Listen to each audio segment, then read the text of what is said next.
भगवान पर विलीप कैसे किया जाए। एक पढ़े लिखे नौजवान बच्चे ने साइंस की पढ़ाई करके एक महात्मा जी के पास गया। महात्मा जी कथा में सुना रहे थे कि देखो भगवान हैं, वो सब कुछ करने की सामर्थ्यता रखते हैं। यहां जाइए भगवान, यहां जाइए।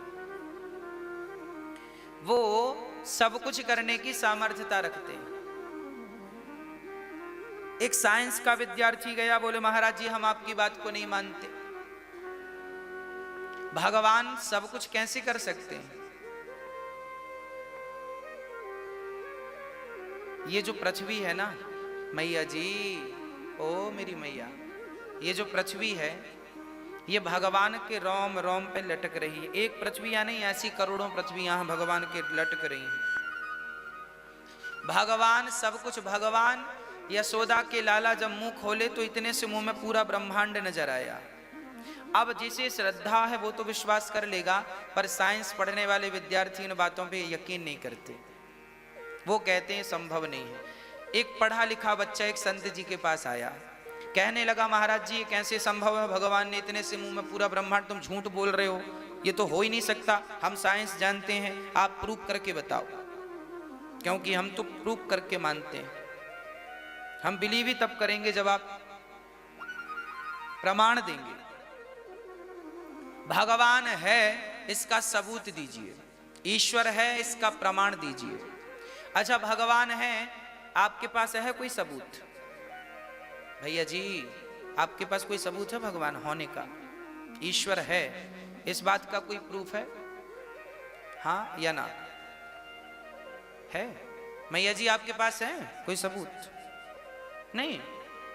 तो फिर जब सबूत ही नहीं तो आपकी बात को यकीन कौन करेगा? आपके छोरा ही नहीं यकीन करेंगे। आजकल के पढ़े लिखे बच्चे अपनी मम्मी को पागल कहते हैं, तुम पागल होगी, दिन रात सत्संग सुनती रहती है। आज हम आपको बतलाएंगे, प्रमाण देंगे सबूत के साथ। भगवान है इसका सबूत लीजिए। आज तक साइंस ने इस बात का पता नहीं लगाया कि हमारा, देखिए दिल धड़कता है तो शरीर को एनर्जी मिलती है, पंपिंग होती है, रक्त प्रवाहित होता है, खून चलता है, नसों तक पहुंचता है, अंग अंग तक। यदि दिल धड़कना छोड़ दे तो हम मर जाते हैं। साइंस ने ये बात कही है कि दिल धड़कता है तो शरीर चलता है, दिल धड़कना बंद हो उसी को अटैक कहते हैं, बंद हो जाए तो अटैक आ जाता है। अब आज तक साइंस ने, बड़े बड़े वैज्ञानिकों ने आज तक इस बात का अभी तक पता नहीं लगाया कि दिल धड़कता है तो शरीर का हर अंग चलता है, दिल की शक्ति से शरीर चलता है। पर आज तक साइंस ने इस बात को सिद्ध नहीं किया कि दिल किसकी शक्ति से धड़कता है। दिल धड़कता है हमारा, वो क्यों धड़कता है, किसके पावर से, उसको एनर्जी कहां से मिलती है? उस भाई वो धड़कता है तो शरीर को एनर्जी मिलती है। हाँ, आज तक बड़े बड़े वैज्ञानिक इस बात का, इस प्रश्न का उत्तर अभी खोज रहे हैं। ये मैं बहुत ऊंचे जो बड़े बड़े वैज्ञानिक हैं, जो बूढ़े हो गए हैं, जिंदगी चली गई रिसर्च करते करते, मेडिकल साइंस पे पूरी जिंदगी लगा दी, वो लोग आज तक ये नहीं पता लगा पाए कि जो दिल धड़कता है वो किस पावर से धड़कता है, वो कहां से। अंत में उन वैज्ञानिकों को, उन साइंटिस्टों को ये कहना पड़ा कि कोई दिव्य शक्ति है जो दिल को संचालित करती है। दिल शरीर को संचालित करता है, पर दिल को कोई शक्ति है, एनर्जी, जिसे हम परमात्मा कहते हैं, जिसे हम आत्मा भी कहते हैं, जिसे हम ईश्वर भी कहते हैं, जिसे हम भगवान भी कहते हैं। ये मैं नहीं कहता, साइंस कहता। साइंस अपने ढंग से बात करता है, पर मानता है कोई है जो चला रहा, वो कोई ईश्वर है। इसलिए भगवान के होने के मैंने कितनी बार सबूत दिए हैं। आप भारत को कब से जानते हैं? साइंस कहता है कि मोहनजोदड़ो हड़प्पा संस्कृति के पहले कुछ नहीं था। ऐसा साइंस में आपने भी और हमने भी पढ़ा है। मोहनजोदड़ो हड़प्पा संस्कृति खुदाई में सब निकला है। ये कितना पुराना है? 1800, अधिक से अधिक 2000 साल पुरानी सभ्यता है हड़प्पा और मोहनजोदड़ो।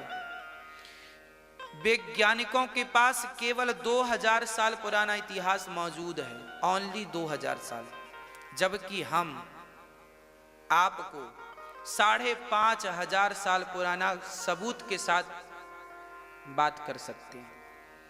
भागवत में लिखा है कि द्वारिका को श्री कृष्ण ने द्वापर के अंत में बनाई थी।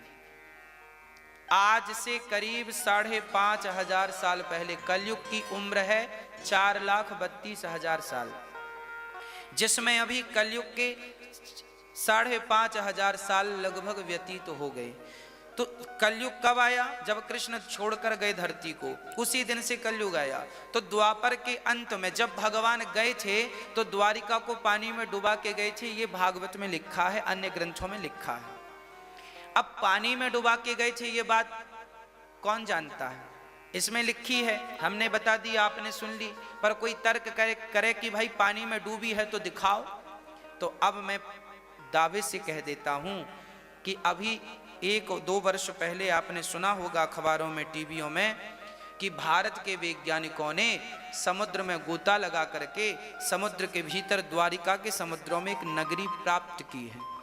उसको देखने फिर दुनिया के बड़े बड़े वैज्ञानिक आए, उस पर रिसर्च हुआ, कितने वर्ष पुरानी है वो नगरी। तो पता लगा, वैज्ञानिकों ने प्रूव करके बताया कि ये 5500 साल पुरानी नगरी है। ये हम नहीं कहते, साइंस कह रहा है। आप यूट्यूब पे देख सकते हैं, अखबार पर, बड़े बड़े टीवी चैनलों पर ये बात आई थी कि द्वारिका मिल गई है, पानी के भीतर है। देखा है कि नहीं ये वाली न्यूज आप लोगों ने? हाँ या ना? नहीं देखी हो तो यूट्यूब से निकाल लेना, द्वारिका का प्रमाण मिलेगा। न्यूज पर चली थी ये बात, भारत के वैज्ञानिकों ने ढूंढ निकाला था। फिर दुनिया के नासा के वैज्ञानिक भी आए और जमाने के वैज्ञानिक आए, देखा वो एक सुंदर नगरी पानी के भीतर डूबी है, आज भी बहुत नीचे समुद्र के। बताते हैं कि हमारे भारत के वायु यान वहां से उड़ते थे तो समुद्र के भीतर कुछ दिखता था। तो एक बार वायु पायलट ने बताया किसी से कि देखो यहाँ पर कुछ है। तब उनके कहने पर वहां पर गोताखोरों ने गोता लगाया समुद्र की उस जगह पर, तो वहां द्वारिका का पता चला कि यहाँ कोई नगरी है। तो 5500 साल पहले की बात भागवत जी में लिखी थी, और ये बात अभी 2 साल पुरानी, ओनली, लगभग 2 साल भी नहीं हुआ होगा अभी। हाँ, तो भागवत में लिखा है, जो भागवत तो हजारों साल पुरानी है, तो भागवत में जो लिखा था अब उसे साइंस ने प्रूव कर दिया, तो फिर भी कोई शक की गुंजाइश है? कृष्ण थे, कोई कहता है कृष्ण थे, कोई कहता है कृष्ण काल्पनिक हैं, कोई कहता है राम काल्पनिक हैं। अरे भाई, आज भी सबूत मिल रहे हैं। महाभारत का युद्ध हुआ था, पुरातत्व विभाग को खुदाई में बहुत सारे अवशेष मिले हैं उस जमाने के। आप किन किन चीजों को नकारेंगे? इसलिए ईश्वर संदेह का नहीं, ईश्वर श्रद्धा का विषय है। पूर्ण श्रद्धा के साथ उस परमात्मा को प्रणाम किया जाए, वही कल्याणकारी है, हम सबके कल्याण का साधन है।